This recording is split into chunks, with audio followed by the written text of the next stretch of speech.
IT ದಾಳಿ ಹಿಂದೆ BJP ಕೈವಾಡ ಇದೆ ಎಂದು ಆರೋಪಿಸಲಾಗಿದೆ. ಗಂಭೀರ ಆರೋಪ ಮಾಡಿದ್ದಾರೆ ಆರೋಗ್ಯ ಸಚಿವರು. ಶಿವಮೊಗ್ಗದಲ್ಲಿ ಮಾಧ್ಯಮಗಳಿಗೆ ಈ ಕುರಿತು ಹೇಳಿಕೆಯನ್ನ ನೀಡಲಾಗಿದೆ. ಸಿಸಿಡಿ ಸಿದ್ಧಾರ್ಥ್, ಸಿಜೆ ರಾಯ್ ಅವರ ಹೆಸರು ಸಹ ಇಲ್ಲಿ ಉಲ್ಲೇಖವಾಗಿದೆ. ಸಾಮಾನ್ಯ ಜನರಲ್ಲೂ ಐಟಿ ಇಡಿಯ ಭಯವಿದೆ ಎಂದು ಹೇಳಿದ್ದಾರೆ. ಕೇಂದ್ರ ಸರ್ಕಾರದ ವಿರುದ್ಧ ದಿನೇಶ್ ಗುಂಡೂರಾವ್ ಗಂಭೀರ ಆರೋಪವನ್ನ ಮಾಡಿದ್ದಾರೆ.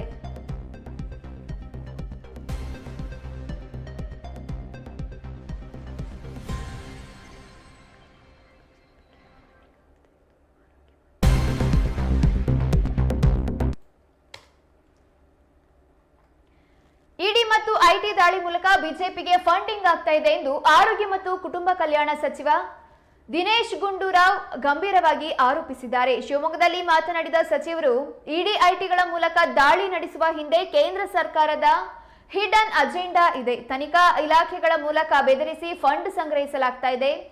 ಇದರ ಮೂಲಕ ಬಿಜೆಪಿಗೆ ಸೇರಿಕೊಳ್ಳಲಾಗುತ್ತಿದೆ ಎಂದರು. ಕಾಫಿ ಡೇ ಸಿದ್ಧಾರ್ಥ್ ಆತ್ಮಹತ್ಯೆ ಮತ್ತು ಸಿಜೆ ರಾಯ್ ಆತ್ಮಹತ್ಯೆ ಹಿಂದೆ ಐಟಿ ದಾಳಿಯ ಭಯವಿದೆ.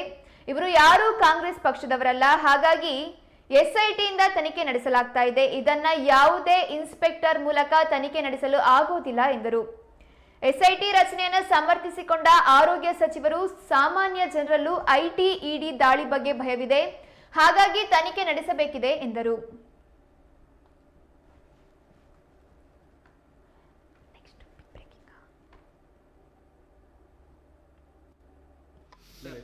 ಹೇಳಿ, ಏನು ಈಗ ಕೇಳಿ. ಈಗ ಸರ್, ಇದು ರಾಯ್ ಅವ್ರದ್ದು ಸೊಸೈಟಿ ಸಂಪರ್ಕಾಗಿ ಎಸ್ಐಟಿ ರಚನೆ ಆಗಿದೆ ನೋಡಿ. ಇದು ಯಾವ ಥರ ಆಗಿದೆ, ಏನಾಗಿದೆ, ಖಂಡಿತ ಅದು SIT ಮುಖಾಂತರ ಗೊತ್ತಾಗಬೇಕಾಗ್ತದೆ. ಯಾಕಂತ ಹೇಳಿದ್ರೆ ಇದು ಇನ್ಕಮ್ ಟ್ಯಾಕ್ಸ್ ರೇಡ್ ಆಗುವಂಥ ಸಂದರ್ಭದಲ್ಲಿ ಅದು ಮಧ್ಯದಲ್ಲಿ ಆಗಿರುವಂಥದ್ದು. ಅದರಿಂದ ನಿಜಾಂಶಗಳೇನು ಅಂತ ಗೊತ್ತಾಗಬೇಕು.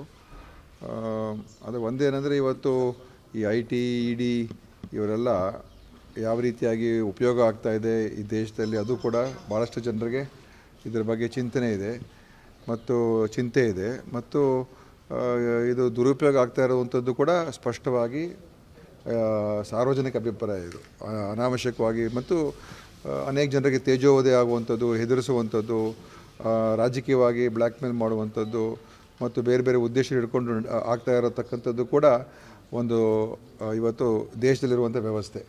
ಸೊ ಇದು ಖಂಡಿತವಾಗಿಯೂ ಒಂದು ಕಡೆ ಅದರ ಬಗ್ಗೆ ಭಾಳಷ್ಟು ಆತಂಕಗಳಿದೆ. ಇನ್ನೊಂದು, ಈ ವಿಷಯದ ಬಗ್ಗೆ ನಾನೇನು ಹೇಳೋಕ್ಕಾಗೋದಿಲ್ಲ, ಯಾಕಂದರೆ ಯಾಕಾಗಿದೆ ಏನಾಗಿದೆ ಅದು ತನಿಖೆ ಮುಖಾಂತರ ಗೊತ್ತಾಗುತ್ತೆ.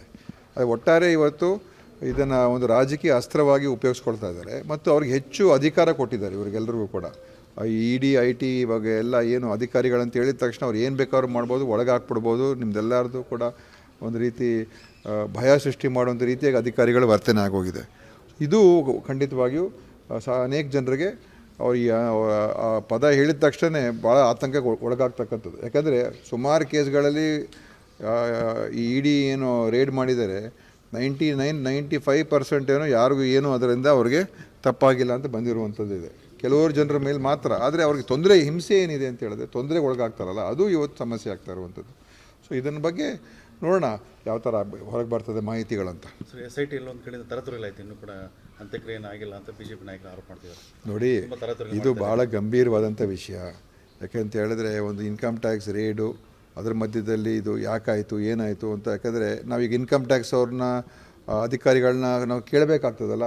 ಯಾರೋ ಒಬ್ಬ ಪೊಲೀಸ್ ಸ್ಟೇಷನಿಂದ ಒಬ್ಬ ಇನ್ಸ್ಪೆಕ್ಟರ್ ಹೋಗ್ಬಿಟ್ಟು ಕೇಳಿದ್ರೆ ಅದಾಗೋದಿಲ್ಲ. ಅವರು ಒಂದು ಕೇಂದ್ರ ಸರ್ಕಾರದ ಅಧಿಕಾರಿ. ಅದಕ್ಕೆ ನಿಷ್ಪಕ್ಷಪಾತವಾಗಿ ಆಗಬೇಕು ಮತ್ತು ಇದೊಂದು ಗಂಭೀರವಾದಂಥ ಪ್ರಕರಣ. ಅದಕ್ಕೆ ಒಂದು ತನಿಖೆಗೆ ಯಾಕೆ ಇವರು ವಿರೋಧ ಮಾಡ್ತಾರೋ ಗೊತ್ತು. ಇವ್ರಿಗೆ ಯಾಕೆ IT ಅಂತ ಹೇಳಿದ ತಕ್ಷಣ BJP ಅವ್ರನ್ನ ಡಿಫೆಂಡ್ ಮಾಡೋಕ್ಕೆ ಹೋಗ್ತದೆ ನನಗೆ ಅರ್ಥ ಆಗ್ತಾಯಿಲ್ಲ. ಅವರೇನು ಡಾಕ್ಟರ್ ರಾಯ್, ಯಾರು CJ ರಾಯ್ ಅವರೇನು ನಮ್ಮ ಪಕ್ಷದವರೇನಲ್ಲ. ಆದ್ದರಿಂದ ಅವರ ಎಲ್ಲರ ಜೊತೆ ಸ್ನೇಹ ಮತ್ತು ಅನೇಕ ಅವರಿಗೆ ಪರಿಚಯ ಎಲ್ಲ ಪಕ್ಷದವರು ಕೂಡ ಇರ್ತಾರೆ, ಎಲ್ಲ ವರ್ಗದವರು ಇರ್ತಾರೆ. ಅದರಿಂದ ಇದು ರಾಜಕೀಯವಾಗಿ ನೋಡಬಾರ್ದು. ಇವತ್ತು ಆತಂಕದ ಪರಿಸ್ಥಿತಿ ಸೃಷ್ಟಿಯಾಗಿರುವಂಥದ್ದು ಈ ED ITಯಿಂದ ಈ ದೇಶದಲ್ಲಿ ಇದೆ. ಅನೇಕ ಜನರಿಗೆ ಅದರ ಬಗ್ಗೆ ಅನೇಕ ಗೊಂದಲಗಳು ಕೂಡ ಸೃಷ್ಟಿಯಾಗಿದೆ. ಅದು ಇವತ್ತು ಒಂದು ಕಡೆ ಇರ್ಬೋದು. ಎರಡನೇದು, ಇದು ಆತ್ಮಹತ್ಯೆ ಆಗಿರುವಂಥದ್ದು ರೇಡ್ ಆದ ಸಂದರ್ಭದಲ್ಲಿ ಹಿಂದೆ ಸಿದ್ಧಾರ್ಥ್ ಅವರು ಅವರ ಆತ್ಮಹತ್ಯೆಗೂ ಕೂಡ ಅನೇಕ ಒಂದು ಮಾಹಿತಿಗಳೇನೈತೆ ಅಂತ ಹೇಳಿದ್ರೆ ಇನ್ಕಮ್ ಟ್ಯಾಕ್ಸಿನ ಕಿರುಕುಳದಿಂದ ಕೂಡ ಆಯಿತು ಅಂತಲೂ ಇರುವಂಥದ್ದು ವಿಚಾರ ಇದೆ. ಅವರ ಒಂದು ಕಿರುಕುಳ ಆಗ್ತಾಯಿತ್ತು, ಅವ್ರಿಗೆ ತೊಂದರೆ ಆಗ್ತಾಯಿತ್ತು, ಅವ್ರ ಮೇಲೆ ಅವ್ರನ್ನ ಒಂಥರ ಅವ್ರಿಗೆ ಕೆಟ್ಟ ಹೆಸರು ಬರುವಂಥ ರೀತಿಯಾಗಿ ಬಿಂಬಿಸುವಂಥದ್ದು ಆಗುತ್ತೆ ಅಂತ ಒಂದು ಭಯ ಕೂಡ ಅವರ ಸೃಷ್ಟಿಯಾಗಿತ್ತು ಅಂತ ಕೂಡ ಇದೆ. ಸೊ ಸಿದ್ಧಾರ್ಥ ಅವ್ರದ್ದು ಆತ್ಮಹತ್ಯೆ ಅದೊಂದು ಕಡೆ, ಈಗ ಇವ್ರದ್ದು ಆತ್ಮಹತ್ಯೆ ರೇಡಿನ ಸಂದರ್ಭದಲ್ಲೇ ಅದು ಕೂಡ ನಿಜವಾಗ್ಲೂ ಗಂಭೀರವಾದಂಥ ವಿಷಯ. ಅದನ್ನು ಒಂದು ತನಿಖೆ ಆಗಲಿ, ಮುಕ್ತ, ಯಾವುದೇ ಇದರಿಂದ ಉದ್ದೇಶ ದುರುದ್ದೇಶ ಅಂತ ಇರೋದಿಲ್ಲ. ತನಿಖೆಯಲ್ಲಿ ನಿಜಾಂಶಕ್ಕೆ ಹೊರಗೆ ಬರಬೇಕಷ್ಟೇ. IT ED ದುರ್ಬಳಕೆ ಆಗ್ತಿದೆ ಸರ್, ಅದೇ ಭಯದ ವಾತಾವರಣ ಇದೆ ಸರ್. ಯಾಕಂದ್ರೆ ಉದ್ಯಮಿಗಳು ಕೂಡ ಅದೇ ಈಗ ಅಷ್ಟೇ ಉದ್ಯಮಿಗಳು ಕೂಡ ಕೇಂದ್ರಕ್ಕೆ ಪತ್ರ ಬರೀತಿದ್ದಾರೆ. ಅದು ಹೇಳಲಿ ಅವರು, ನಾನೀಗ ಅದನ್ನೇ ತಾನೇ ಹೇಳಿರೋದು. ಅವರ ಒಂದು ಯಾವ ರೀತಿಯಾಗಿ ವಿರೋಧ ಪಕ್ಷದವ್ರ ಮೇಲೆ ಅಥವಾ ವಿರೋಧ ಪಕ್ಷದವ್ರ ಸಪೋರ್ಟ್ ಮಾಡ್ತಕ್ಕಂಥವ್ರ ಮೇಲೆ ಹೇಗೆ ಇವರು ಅವ್ರ ಮೇಲೆ ಒಂದು ರೀತಿ ಹೆದರಿಸುವಂಥ ವಾತಾವರಣ ನಿರ್ಮಾಣ ಮಾಡ್ತಾರೆ, ಮತ್ತು ಯಾವ ರೀತಿಯಾಗಿ ಅವರು ಅನೇಕ ಸರ್ಕಾರಗಳನ್ನು ಉರುಳಿಸ್ತಕ್ಕಂಥದ್ರಲ್ಲೂ ಕೂಡ ಇವ್ರ ಪಾತ್ರ ಇದೆ, ಮತ್ತು ಅನೇಕ ಜನರನ್ನ ಒಂದು ಆ ಪಕ್ಷದಿಂದ ಬೇರೆ ಪಕ್ಷದಿಂದ BJPಯಲ್ಲಿ ಸೇರಿಸೋದ್ರಲ್ಲೂ ಕೂಡ ಈ ED IT ಪಾತ್ರ ಇದೆ.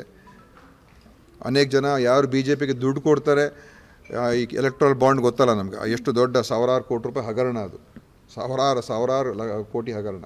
ಅದರಲ್ಲಿ ಯಾವ ರೀತಿಯಾಗಿ ಯಾರ್ಯಾರು ED ರೇಡ್ ಆಗ್ತದೆ, ನಂತರ ಅವರು BJPಯವರು